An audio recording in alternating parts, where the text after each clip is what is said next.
ano ba naman 'to, wala akong makitang trabaho sa online. Kailangan ko na mag-work kasi wala na kaming pasok. Tapos yung mga kaibigan ko nagwo-work na, ako na lang yung wala. Teka lang. Oo nga pala, may ini-inquire pala sa akin yung isa kong pinsan dati. Secret job daw 'to eh. Teka nga, hanapin ko nga sa Google. Ayan, nakita ko na yung job application na sinasabi niya sa akin dati. Mag-a-apply na ako dito. Pero nakakatakot kasi hindi ko alam yung trabaho ko dun. Pero mukha namang safe to eh. Hindi na mag-ready na ako. Pupunta na ako dun sa sa location. Ayan, nakabihis na ako. Tsaka naka-ready na yung resume ko. Okay na tong mga requirements ko. Pupunta na ako dun sa pagkatrabuhan ko. Sana safe tong work na to. Teka, parang malapit lang tong pagtatrabuhan ko ah. Parang familiar yung location. Teka nga. Tignan ko nga kung saan yun. Bakit di tinuturo ng Waze ko? Teka lang. Bakit castle? Sa castle ba ako magtatrabaho? Royal family nakatira dito eh. Tama ba itong pinapasok ko? Teka nga, double check ko nga sa laptop ko. Oo nga, ito yung tatrabahuan ko. Pero nakakahiya naman pumasok dito kasi mga mayayaman yung mga tao dito eh. Pero sa tingin ko dito nga yun. Teka nga, ang daming pera. Parang ang yayaman talaga ng mga tao dito. Yun sa bagay, royal nga sila kaya ang dami nilang pera. Teka, nakakahiya ata pumunta dito kasi dito ako tinuro ng location eh. May tao. Wait nga lang, kausapin ko. Ito ata yung soldier nila. Hello? Teka, sino ka? Ako po si Cheska. Nagpasa po ako ng application dito sa trabaho na pinuntahan ko. Ito po yun eh. Ikaw yung magiging yaya nila? Yaya? Ayun po ba yung open job nyo ngayon? Oo, yaya lang. Magkano po ba yung sahod dyan? Kung mataas, sige, papayag na ako. Ang sahod mo ay 200 million. Uy! Grabe, ang laki naman ng sahod ko dun eh. Pero, pwede na po ba makapagsimula ngayon? Teka, tingnan ko lang dito. Huy. Pinapatawag ka na. Wala kang doon. Sige po, sige po. Uy, grabe. Teka, kuya, ay na ba yung bago nating maid na magsisilbi sa atin 24/7? Oo, ayun na ata yun.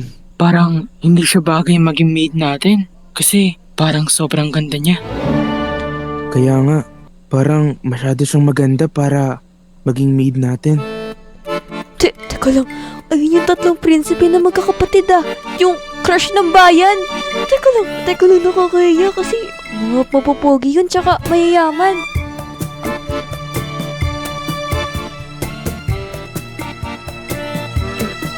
Hi, Cheska, right? Opo, nakita niyo na po ba yung sinubmit kong application sa online? Yes, nakita ko na. Grabe, ang ganda mo pala sa personal. Grabe naman po kayo, master. Sir, ano po bang pwede kong itawag sa inyo ng mga kapatid nyo? Baby na, sir na lang para hindi masyadong formal. Grabe naman po yun. Uy, teka, ano sinasabi mo? Matt, yaya natin yan. Alam kong ang ganda niya pero iba yung bagay niya sa akin. Sandali lang. Kayo, ba't masyadong malapit kayo sa kanya? Hindi ba maging uncomfortable sa inyo? Ano nga pala yung pangalan mo? Ako nga pala si Cheska, pero nung bata ako, napapanood ko kayo sa TV. Di ba kayo yung tagapagmana ng Toro Mansion? Toro Mansion? Iba naman ata yung pinanood mo eh. Ito yung Mansion de Palacio. Mansion de Palacio? Mga sir, may damit po ba akong kailangan isuot para makapag-start na po ako? Ako na guys. Oo, meron tong damit na pwedeng suotin mo. Samahan mo ako, tara. Uy, sandali lang. Cheska, sa akin ka na sumama. Mas alam ko kung ano yung mga damit na babagay sa'yo. Teka lang, anong sa'yo? Cheska, sa akin ka na lang sumama. Total, ako naman yung una mo nakilala dito. Mga sir, ibigay niyo na lang po sa akin mag-isa kasi ako na lang po bahala magsuot nun. Ay, huwag na nga kayo magtalo. O ito, Cheska. Suot mo naman to.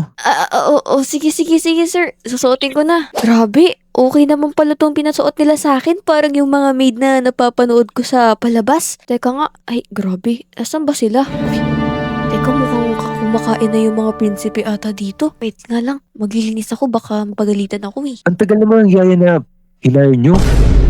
Ano pala? Sir, may kailangan po ba kayo? Ako, may kailangan ako. Ano po yun? Since wala naman dito yung mga magulang namin, wala kaming tagapagluto. Kaya ikaw na lang yung magluto. Oo. Uy, teka lang. Parang masyado na naman pinapagod si Cheska. Kakarating niya lang. Pagpahingayin niya muna. Ano ba? Ayun yung trabaho niya eh. Malamang kailangan niyang gawin yun. Mga sir, opo. Gagawin ko po yung trabaho ko. Sige po, mag-antay po muna kayo dyan. Teka, Cheska. Tara dito muna. Bakit po? After namin kumain linisin mo yung kwarto namin dun sa may taas. Para masarap yung tulog namin. Sige po, pero paghahandaan ko muna kayo ng mga pagkain. Teka lang po Napapansin niyo ba dun sa may babae na yun?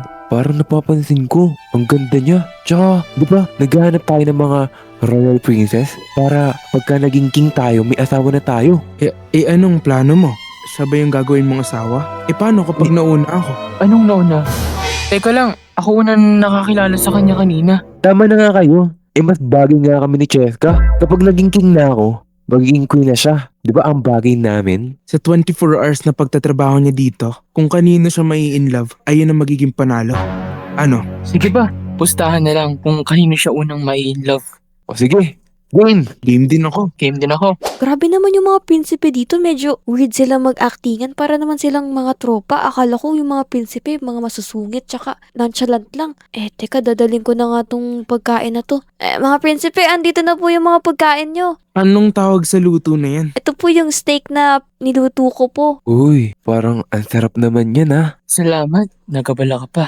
Cheska, di ba wala ka namang gagawin ngayon? Pwede ka namang maupo dito sa tabi ko para sabay na tayong kumain. Hindi, dito ka na sa tabi ko. Ito, mas malaki yung space. Kesa naman dyan, magsisiksikan lang kayo. Dito ka na lang, Cheska. Huwag ka tumabis na dalawang mababaho na yun. Hindi na po kasi kakakain ko lang po Tsaka, may gagawin pa po ko yung pera po, nakakalat pa dun. O sige, linisin mo muna yung mga dapat mong linisin para malinis mo na din yung kwarto namin Sige, maglilinis na po ako. Ay, grabe, nakakapagod naman linisin tong kitchen nila. Napakalaki. Pero okay lang yan kasi ang laki ng sahod ko. Kasi yung mga prinsipe talaga, may something talaga sa kanila na hindi ko maalam. Ay! Oo nga pala, may inuutos pala sa akin yung mga prinsipe. Kailangan ko pala linisin yung kwarto nila. Mukhang wala na sila dun sa dining table. Naku, mukhang kailangan ko na kasi linisin yung kwarto nila Uy, teka, ito ba yung papunta sa kwarto nila? Grabe, ibang-iba talaga yung buhay nila dito. Napakayaman nila. Uy, yun. Prince Pressy Room, Prince Danzel Room, Prince Matt Room. Teka lang Parang nakakahiya ata pumasok dito. Baka mamaya mapagkamalan pa ako magnanakaw. Pero, teka nga. Puntahan ko na nga.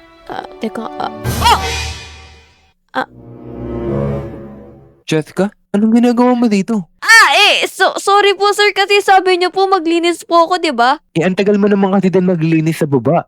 Kaya pumunta na ako dito sa kwarto ko. Sige po, sa kapatid mo na lang po. Sir, yung lilinisan ko. Dito na nga lang ako kay Prince Danzel. Sige bro. Cheska, anong ginagawa mo dito? Sorry po sir. Hindi ko po sadya pumasok dito. Kasi sabi niyo po, linisan ko po ito Di ka man lang kumatok, lumabas ka na dito. Sorry po. Mali pala yung pinasok ko. Teka, dito ata dito na lang kay Prince Matt. Teka nga. Uy, Cheska. Anong ginagawa mo dito? Sir, sabi niyo po kasi maglinis po ako Oo nga, pero kanina pa yun Late ka na pumunta dito. Sige po. Sa hallway na lang po ako maglinis. Sir? Teka, ano ginagawa mo sa room ni Matt? Kaya nga, Mga sir, di ba inutusan niyo po ako na maglinis? Tsaka hindi ko po sadya na pumasok sa mga room niyo. hindi ka ba marunong kumatok? Sorry po. Bababa na lang po ako. Teka, grabe. Nakita na kagad ni Cheska yung abs ko. Kaya nga sa akin din, pero feel ko nagustuhan niya naman. Ano nagustuhan? Parang ang tagal-tagal niya nga sa kwarto ko Uy, mga kapatid. May iniwan na box ata dito si Amang Hari. Check mo nga kung anong laman yan. Sige, teka. May nakalagay na message dito. Handali, basahin nga natin. Magandang araw, aking tatlong prinsipe. Nais ko lamang i-anunsyo sa inyo na kinakailangan nyo nang makahanap ng babaeng mapapangasawa nyo. Ang mauuna sa inyong makapag-asawa ay ang magmamayari ng kahariang inyong tinatapakan. Nagmamahal ang mga hari. Uy, ika, agad-agad ba yun? Alam ko na kung sino yung mapapangasawa ko. Si Cheska. Uy, akin yun eh. Teka lang, ba't inaagaw niyo si Cheska? Sa akin yun. Ako na yung mauuna. Uy, teka lang. Uy, andali. Cheska. Ako muna. Uy, Cheska. Uy, teka lang. Mga sir, gising na po pala kayo. Ano pong kailangan nyo? Cheska, gusto kitang maging asawa. Cheska, ako na lang yung piliin mo. Ibibigay ko sa itong mansyon na to at saka bibigyan kita ng madaming pera. Hindi, Cheska. Makinig ka sa akin. Kapag naging queen ka or naging asawa kita, bibigay ko sa'yo lahat ng mga kailangan mo. Totoo tong nararamdaman ko dahil pag naging asawa kita, tayo ang magmamayari nitong kaharian na to. Kaya kung ako sa'yo, ako na yung gagawin mong asawa. Ako na lang piliin mo, Cheska. Nung unang pagkakita ko pa lang sa'yo kagahapon, na-realize at nalaman ko na ikaw ang karapat-rapat na babae para sa akin. Huwag kang makinig sa mga yan. Tsaka, di pa naman nila alam yung mga nangyayari sa mundo. Eh ako, alam ko na. Dahil mas matanda ako sa kanila. Cheska, dali na. Ako na yung piliin mo. Ako na lang. Ako na lang.